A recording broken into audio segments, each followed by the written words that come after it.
세 번째 시간입니다. 삶의 진정한 목적 그리고 그 기쁨의 최고봉이 어디에 있는지를 오늘 나누려고 하는데요. 여러분들이 만약 이력서나 자기소개서를 쓴다라고 생각하면 가장 자랑스럽게 내세울 만한 것 한 줄 혹은 하나의 이력이 있다면 무엇이라고 생각하십니까? 마침 우리에게는 자기소개서를 준비하고 있는 한 형제가 있습니다. 예, 이야, 그 형제 옆에 있는 검은 티셔츠 입은 형제가 자기 삶에 만약 그에게 물어본다면 아마 그는 그렇지 않겠지만 어떤 사람들은 이런 답을 예상할 수 있죠.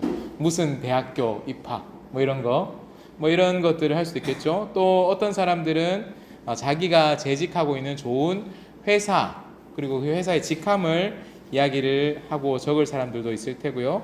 또 어떤 사람은 외국에 여행 갔다 온 걸 적는다든지, 또 우리 교회는 없지만 뭐 인기 유튜버, 크리에이터 이런 걸 적는 사람들도 있을지 모르겠습니다. 우리는 자신이 가진 자랑거리를 통해서 다른 사람들 앞에 자기의 가치를 증명하는 것이 이상하지 않은 그런 문화 속에서 살고 있습니다.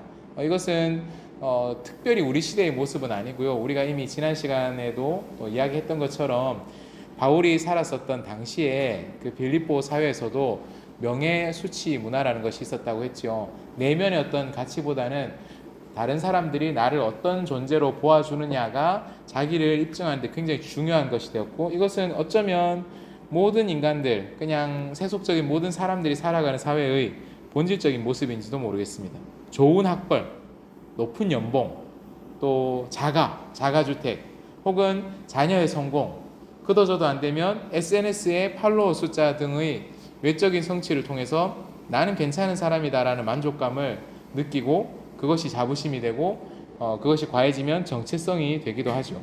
그런데 이러한 자랑거리가 무너지는 때가 있습니다. 좋은 성적을 얻는 것이 자랑이었던 사람이 한순간에 성적을 얻지 못하면 불안해질 수 있죠. 좋은 직장에 취직하지 못하면 그것을 쫓아서 쭉 가던 사람이 좌절할 수도 있습니다. 목표를 이룬 후에 그 목표가 이루었던 목표가 허물어지는 경우도 있습니다. 좋은 직장에 취직했는데 회사가 상황이 안 좋아져서 그만두게 되거나 회사 자체가 없어지는 경우도 있습니다. 지금은 자랑이라고 생각했던 것을 더 이상 계속해서 하지 못해서 자존감이 무너지는 경우도 있습니다. 저는 요즘 최근에 나이 40 넘어서 바짝 운동을 이렇게 하기 시작해서 20대, 30대 때보다 체력이 좀 더 좋은 것 같지만, 그러다가 오버 트레이닝을 해서 다쳐서 한동안 운동하지 못할 때 되게 우울해진 때도 있었습니다. 그리고 정점에 올랐다 하더라도 정점에 오른 순간 허무함이나 공허함을 느끼게 되는 사람들의 이야기도 많이 듣습니다. 왜냐하면 우리가 쌓아 올리는 모든 자랑들이 유한한 것들, 무한하지 않은 것, 영원하지 않은 것들, 유한하고 불완전한 것들이기 때문에 그렇습니다. 여러분, 자랑한다는 것이 한마디로 무엇입니까? 자랑, 나를 높이고 드러내는 것이죠. 그리고 나를 높이고 드러내다 보면 자부심이 생기기도 하지만 이것이 지나치면 교만함이 생기죠. 교만과 자기의가 우리에게서 굉장히 심각한 관계의 단절을 만들기도 합니다. 주변의 친구들 한번 생각해 보십시오. 주변 사람들, 어울리는 사람들의 무리를 생각해 보십시오. 자기를 많이 자랑하는 사람과 관계 맺고 싶어 하는 경우가 우리가 그리 많지 않죠. 우리 주변에서 만난 사람들 중에 자기 자랑, 입만 열면 자기 자랑할 거 없으면 자식 자랑, 집안 자랑, 아니면 자기가 차고 있는 시계 자랑, 차 자랑, 뭐 이런 것들이 입만 열면 자랑이 계속되는 사람들과 관계를 계속 맺고 싶은 사람은 그리 많지 않을 것입니다. 나를 드러내고 자랑한다라는 것은 상대의 이야기를 듣고 상대의 존재를 받아들이는데 굉장히 큰 걸림돌이 됩니다. 그래서 사람과의 관계뿐만 아니라 자기 자랑이, 자기 교만, 혹은 성경의 용어를 빌리자면 자기의, 이런 것들이 강한 사람은 하나님과의 관계에도 크게 가로막는 장벽을 스스로 쌓게 되는 것입니다.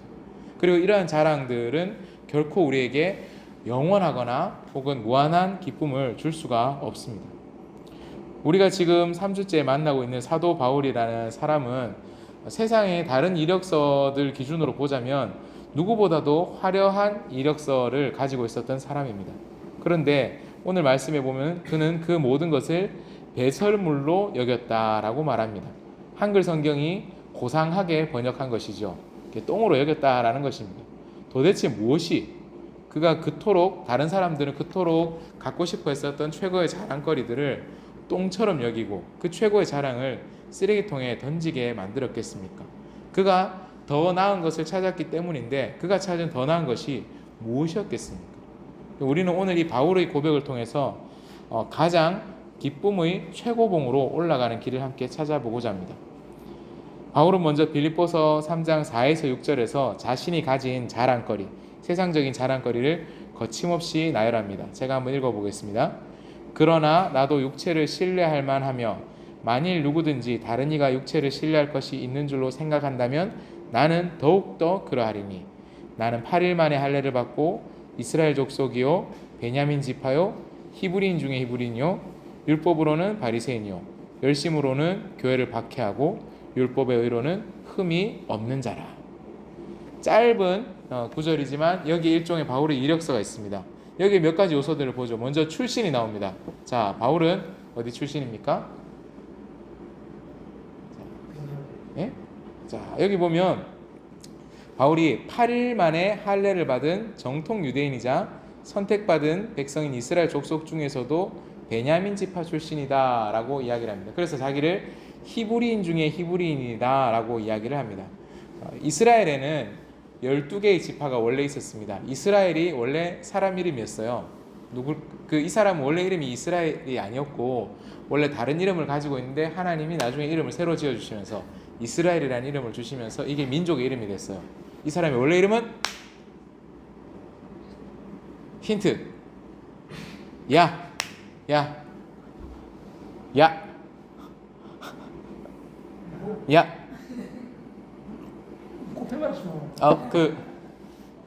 곱창 좋아하냐? 야 곱창 좋아하냐? 다 힌트다. 다 힌트 다 줬잖아. 야 곱창 좋아하냐? 자, 그렇지, 야곱. 그렇죠. 야곱에게 하나님이 이스라엘이라는 새로운 이름을 주시면서 야곱의 12아들이 있었어요. 12아들들이 이스라엘 12지파가 됐는데요. 12지파 중에 혹시 이름 기억하는 지파 있으세요? 두둥. 단지파. 왜냐하면 우린 단군의 자손이. 장로님 그거 하실 줄 알았습니다. 다른 사람 아무 지파나 생각나는 거 단지파 하나 나왔습니다. 르우벤, 유다 12개 다 채우지 않겠습니다. 자, 그리고 오늘 이것도 나왔잖아요. 베냐민 그렇습니다. 자, 근데요 이스라엘이 남북 분열의 역사가 한번 있었어요. 이스라엘은 12지파 중에서 주를 이루는 지파가 우리는 유다 지파라고 생각하기 쉽지만 유다 지파의 왕 다윗과 솔로몬의 후의 시대를 통과하면서 우리는 여기 못 따라가겠다라고 하면서 반기를 들고 일어나서 몇 개가 떨어져 나왔냐면 10개가 떨어져 나가요. 10개가 북쪽에서 이스라엘이라는 이름의 왕국을 세우고 남쪽은 유다 지파 중심으로 남아있어서 거기를 유다 왕국이라고 합니다. 그래서 성경은 유다 왕국 중심으로 유다 왕국이 전통인 것처럼 기록되어 있지만 실제로 영토나 국력은 북쪽이 훨씬 더 넓고 강했어요. 그냥 역사의 흐름으로 보자면 어느 정도 될까요? 한반도 남한 전체가 있으면 경상남북도 정도가 유다 지파, 나머지 전체가 북이스라엘 왕국 정도 그렇게 될 거예요. 그런데 10개의 지파가 북이스라엘 왕국이 되고 유다 왕국에 남아 있었던 지파가 2개였으니 하나는 왕족인 유다 지파, 또 하나가 베냐민 지파예요. 베냐민 지파는 1대 왕이었던 사울을 배출한 지파였기도 했죠. 그러니까 유다 지파 곁에 끝까지 남아 있었어요. 자, 근데 지금은 12지파가 현대 이스라엘에는 당신은 어느 지파 출신이십니까? 이러면 사람들이 대답을 못합니다. 워낙 이스라엘 유대 민족들이 험악한 역사를 거치면서 이 출신들 이런 것들이 다 이제 흐릿해졌거든요.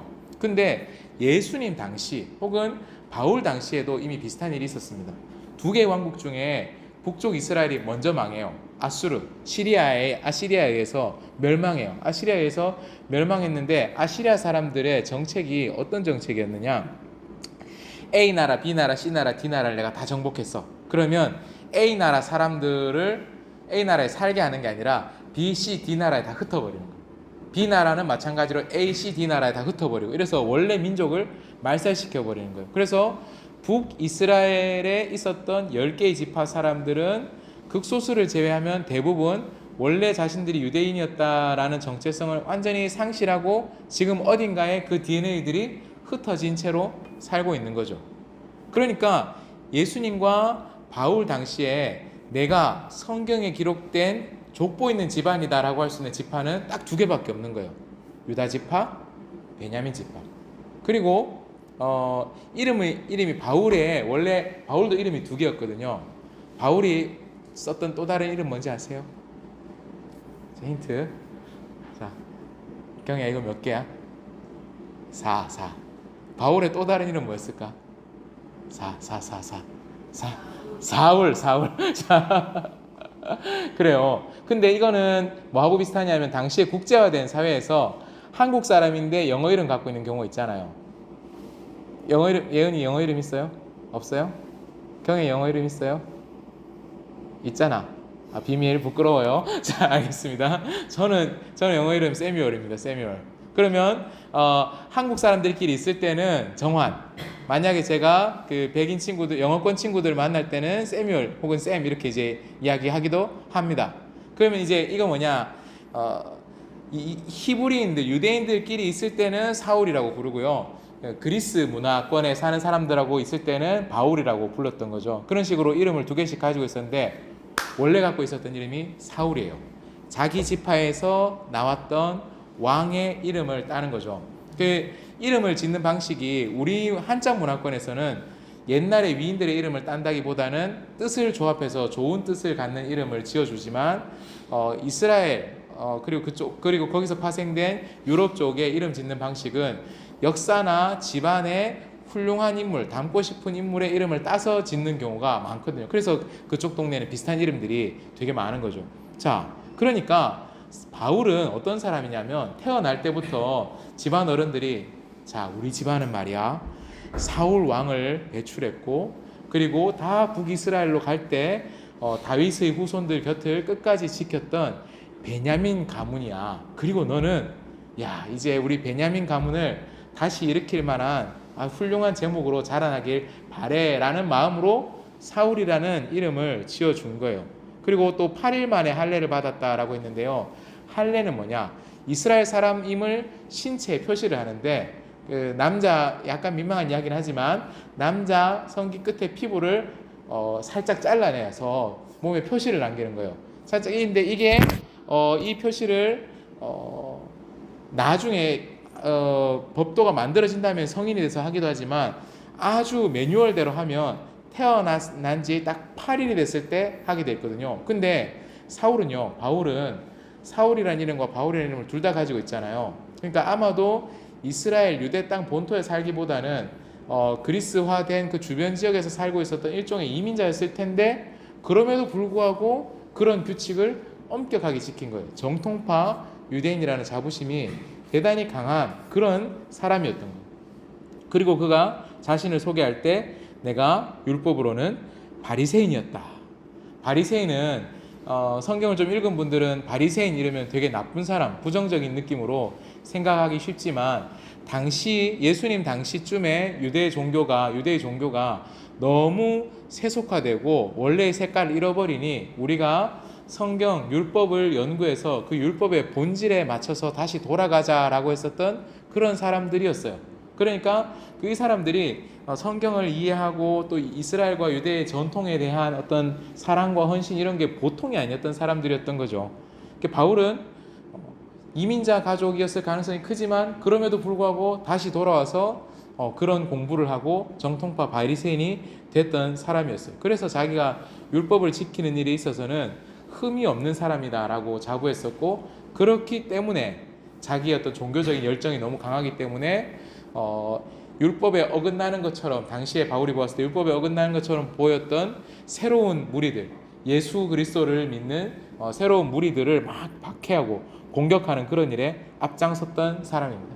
유대인의 기준으로 보면 바울의 이력서는 하나하나 버릴 것이 없는 최고의 이력서를 가진 사람이었습니다. 그리고 이것은 당시에 로마의 군인들이 개척했었던, 퇴역 군인들이 개척했었던 빌립보에서 로마 퇴역 군인들은 와, 우리는 로마 시민으로서, 그리고 단순히 로마에서 평안히 살아가는 시민이 아니라 로마의 영토를 확장하기 위해서 앞장서서 목숨 걸고 싸웠던, 우리는 이런 명예를 가지고 있다, 그래서 우리는 이런 지위를 얻었다라고 하는 그런 자부심에 버금갈 만한 유대인 버전의 자부심을 가지고 있었던 것이죠. 군인들이 전쟁에서의 승리, 공적을 통해서 명예를 얻었다면 바울은 혈통, 학벌, 또 종교적인 열정을 통해서 최고의 명예를 얻은 사람이었어요. 그런데 바울이 이 모든 것들을 버렸다라고 빌립보서 3장 7, 8절은 이렇게 이야기하고 있습니다. 무엇이든지 내게 유익하던 것을 그리스도를 위하여 다 해로 여길 뿐더러 또한 모든 것을 해로 여김은 내 주 그리스도 예수를 아는 지식이 가장 고상하기 때문이다. 내가 그를 위하여 모든 것을 잃고 배설물로 여겼다라고 이야기를 합니다. 바울은 자신이 평생 동안 스스로 쌓아 올린 것, 그리고 자기가 노력하지 않았지만 가지고 태어났던 것들, 이 모든 자랑들을 해로 여기고 배설물로 여겼다라고 고백합니다. 여기서 해는 손해 할 때 그 해거든요. 근데 그리스어로는 제미아라는 단어인데 손실이나 손해를 의미하는 상업적인 단어예요. 그러니까 바울이 인생의 장부를 쓴다라면 자기 인생에 도움되는 거 있지 않겠어요? 자, 내가 이런 이력을 쌓았으면 내 인생의 이익은 그리스어로 케르도스라고 합니다. 케르도스와 제미아 이렇게 해서 여기에는 이익, 그래서 이번에 내가 좋은 선생님 밑에 들어가서 학벌을 쌓게 되었어, 이익. 그런데 학점을 좀 못 받았어, 손해. 이익, 손해, 이런 것들을 기록하겠죠. 그런데 자기 인생 장부에 그동안 이익으로 돼 있었던 것을 전부 다 손해 쪽으로 옮겼다라는 것이죠. 예수 그리스도를 얻고 난 이후에는, 예수 그리스도를 알고 난 이후에는 이것이 예수님을 따르는데 오히려 방해가 되는구나, 손해구나라고 인식하게 되었다라는 것입니다. 배를 타는 선원들, 지금의 동력선이 아니라 풍력선, 돛담배를 타고 항해를 하는 선원들을 그린 소설이나 영화를 보면 이 파도를, 큰 풍랑을 만났을 때 배를 구하기 위해서 하는 행동이 있습니다. 배가 너무 무거우면 침몰할 수 있기 때문에 배를 가볍게 만들어요.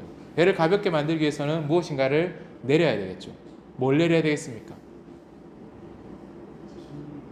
사람을 내릴 수는 없겠죠. 짐을 던져야죠. 왜 사람 지금 3명이 같이 배를 타고 있으면 누구를 먼저 던지시겠습니까? 누구를 던지는 게 더 효율적인지 생각하고 있는 건 아니겠죠. 짐을 이제 줄이는 거예요. 그러니까 바울은 그렇게 생각한 거예요. 이 배를 타고 가는 사람에게 이 배에 실려 있는 물건은 원래 항해가 순적하게 끝나서, 내가 생각했던 대로 항해가 순적하게 끝나면 저쪽에 도착해서 이걸 팔아서 큰 이익을 거둘 수 있는 물건이라고 생각했죠. 근데 인생이라는 바다를 항해하다 보니까 내가 생각했던 것과 전혀 다른 삶이 펼쳐졌고 예수 그리스도를 만나게 된 거예요. 그래서 그전에는 나에게 이익을 줄 수 있는 것이라고 생각했던 나의 이력들이 오히려 예수님께로 나아가는 것을 방해하는구나. 그래서 내가 이것을 손해로 여기게 되었다. 바다에 던지게 되는 것이죠. 자기 자랑이 너무 앞서 있는 사람은 다른 사람과 관계 맺기 어려운 것처럼, 나는 이렇게 훌륭한 사람이야, 그래서 나는 부족한 것이 없고 나는 착하고 선하고 깨끗하고 훌륭한 사람이야 라는 생각을 갖고 있으면 예수님 만날 이유가 별로 없거든요. 하나님의 도움이 별로 필요가 없게 느껴지거든요. 그러니까 바울은 자신이 자랑했던 모든 것을 손해로 여겼다라고 하면서 더 나아가서 배설물로, 똥으로 여겼다라고 표현합니다. 배설물은 그리스어로 스키발라라고 하는데 똥 혹은 쓰레기, 오물 이런 뜻이에요. 그리고 이것이 그리스어에서도 요걸 좀 완화시켜서 쓰는 표현이 있는데 그 중에서 제일 지저분하고 저속한 표현 중에 하나, 강한 표현 중에 하나예요. 바울이 자신이 자랑했던 모든 것을 그 오물처럼 역겹고 혐오스러워서 피해야 될 대상으로 인식했다라는 것입니다. 단순한 포기나 희생을 넘어서서 철저히 자기가 가지고 있었던 것을 부인한 거죠. 그 전에 자랑으로 여겼던 것이 더 이상 조금의 미련이나 가치도 남지 않은 완전히 버려야 될 대상이 되었다라는 것입니다. 도대체 무엇이 그토록 귀했던 최고의 자랑거리들을 쓰레기통에 던지게 만들었겠습니까? 그가 찾은 더 나은 것이 무엇이었겠습니까? 바울은 바로 내 주 그리스도 예수를 아는 지식이 가장 고상하기 때문이다라고 말합니다. 세상의 다른 모든 가치보다 예수 그리스도를 아는 것이 가장 고상하고 귀하다는 것을 바울이 깨달았기 때문이에요. 이것은 명예, 지위, 권위 이런 것들이 중요했었던 당시 빌립보의 사람들에게 그리고 오늘 우리에게도 엄청난 충격을 주는 이야기입니다. 사람들의 자기의 의, 자기의 자랑으로는 절대로 그 자랑거리로는 하나님 앞에 설 수가 없습니다. 왜냐하면 우리가 자랑하고 있는 우리가 이익이라고 생각했던 것들은 결국은 불완전하고 불안정한 것이기 때문에 이것을 아무리 쌓아 올려도 영원한 하나님께 도달할 수가 없습니다. 그러나 위로부터 오신 예수 그리스도를 만날 때 우리는 우리가 갖고 있는 자랑거리에 쌓아 올려서 절대 하나님께 도달할 수 없지만 하나님이신 예수 그리스도께서 위로부터 찾아오셔서 우리를 만나 주실 때 우리는 하나님께 도달할 수 있죠. 그때 우리는 내가 가지고 있었던 것이 무가치함을 깨닫고 진정한 가치관의 혁명이 일어나게 되는 것입니다. 우리 키가 다 다르잖아요. 제 키가 컨디션 좋을 땐 78, 컨디션 안 좋으면 77 이렇습니다. 근데 어떤 사람은 뭐 키가 조금 더 작을 수도 있겠죠. 더 큰 사람들도 있을 수 있겠죠. 자, 근데 제 키가 아무리 크다고 해도 저보다 훨씬 더 키가 큰 거인들이라 하더라도 손을 뻗어서 하늘에 닿을 수는 없잖아요. 하지만 하늘에서 내리는 비는 거인의 정수리나 저의 정수리나 똑같이 적실 수 있죠. 우리가 땅에서부터 자랑으로 쌓아 올릴 수 있는 것에는 한계가 있지만 하늘로부터 찾아오는 예수 그리스도께서 우리를 만나 주시는 데는 한계가 없습니다. 바울은 그렇게 자신을 찾아와 주신 예수 그리스도를 만난 후에 새로운 의의를 갖게 되었다라고 빌립보서 3장 9절에서 이야기합니다. 내가 가진 의의는 율법에서 난 것이 아니요 오직 그리스도를 믿음으로 말미암은 것이니 곧 믿음으로 하나님께로부터 난 의라. 바울은 여기서 두 가지의 의를 대조를 하고 있어요. 첫 번째는 율법에서 난 자기의 의. 이것은 바울이 그동안 그렇게 자랑했었던 율법을 아무런 흠도 티도 없이 지켜서 얻은 의입니다. 그런데 그는 이 의가 하나님 앞에는 아무 가치가 없다는 것을 깨달았습니다. 두 번째는 그리스도를 믿음으로 인해서 찾아온 의입니다. 이것은 우리가 어떤 착한 행실이나 열심히 무엇을 했다라고 해서 얻는 게 아니고 예수님을 믿었을 때 하나님이 야, 너 지금부터 너는 의로운 사람이야 라고 의롭다고 여겨주시는 선물인 거예요. 그래서 어떤 사람들은 착하게 살면 충분하지 않냐, 착하게 살면 천국에 갈 수 있지 않냐 라고 하지만 우리가 노력하고 애쓰고 무엇인가 하나님을 위해서 좋은 일을 하면 하나님이 기뻐하실 것이라고 생각하지만 이러한 마음들은 바로 나의 의를 쌓으려는 마음입니다. 하지만 우리는 죄로 인해서 하나님과의 관계가 단절되었기 때문에 우리는 영혼으로부터 끊어진 존재이기 때문에 우리 안에 하나님을 만족시킬 만한 의가 한 조각도 없어요.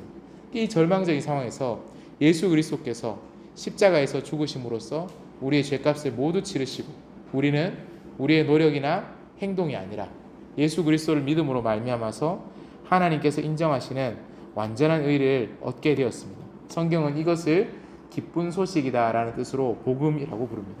우리가 무엇을 해야 하는지에 대한 것이 아니라 복음은 하나님과 예수님이 우리를 위해서 무엇을 하셨는지에 대한 기쁜 소식입니다. 이렇게 새로운 가치관을 얻게 된 바울은 새로운 삶의 목표와 소망을 품게 되었습니다. 10절 11절을 제가 읽어보겠습니다. 내가 그리스도와 그 부활의 권능과 그 고난에 참여함을 알고자 하여 그의 죽으심을 본받아 어떻게 해서든지 죽은 자 가운데서 부활에 이르려 한다. 바울의 새로운 목표는 아는 것에서 멈추지 않습니다. 그는 그리스도와 그의 부활의 권능을 체험하고 예수님처럼 부활하는 삶을 살고자 했습니다. 그에게는 세상의 성공보다 더 큰 영원한 삶에 대한 소망이 생겨나기 시작했습니다.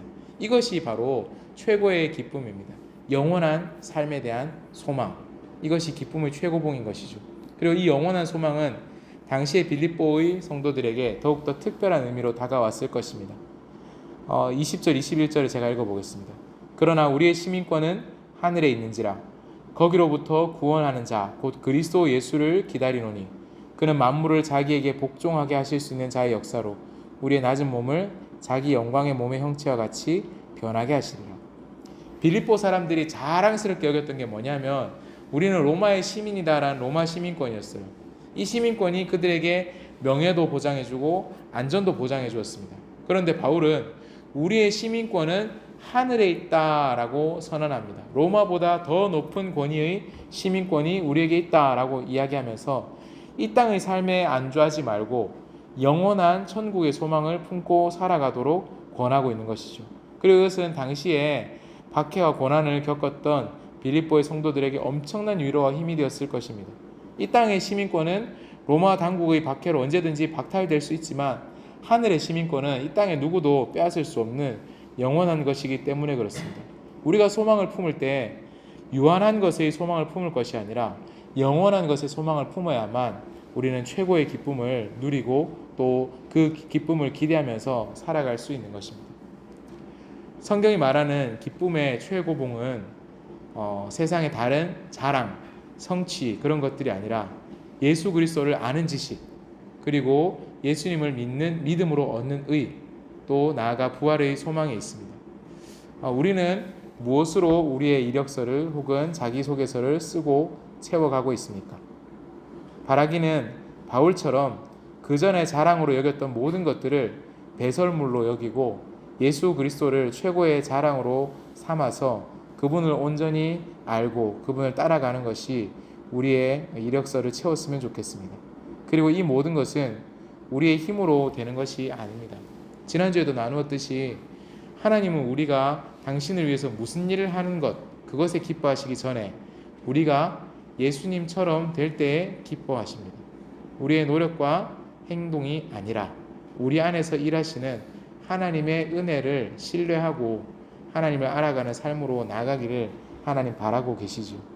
혹시 우리의 마음속에 예수 그리스도가 함께 있기를 바라신다면, 아니면 그렇지 않은데 아직 세상의 자랑을 붙잡고 있고 그 모든 것을 놓지 못하고 있다면 그런 것들을 배설물로 여기고 그리스도를 우리 마음에 받아들이고 참된 기쁨의 최고봉에 오르도록 함께 기도하고 했으면 좋겠습니다. 우리 같이 기도드리겠습니다. 기도하겠습니다. 예수님, 저는 세상의 자랑과 의를 추구하며 살았던 때가 많습니다. 저의 모든 자랑을 버리고 오직 예수님을 제 최고의 자랑으로 삼기 원합니다. 저의 노력이 아닌 예수님을 믿음으로 의롭다함을 얻게 하신 은혜를 믿습니다. 이제 저의 구주와 주인으로 주님을 영접하오니 저의 마음속에 오셔서 저를 변화시켜 주시고 영원한 부활의 소망을 품고 살아가게 하여 주십시오. 이 모든 말씀 예수님의 이름으로 기도드립니다. 아멘.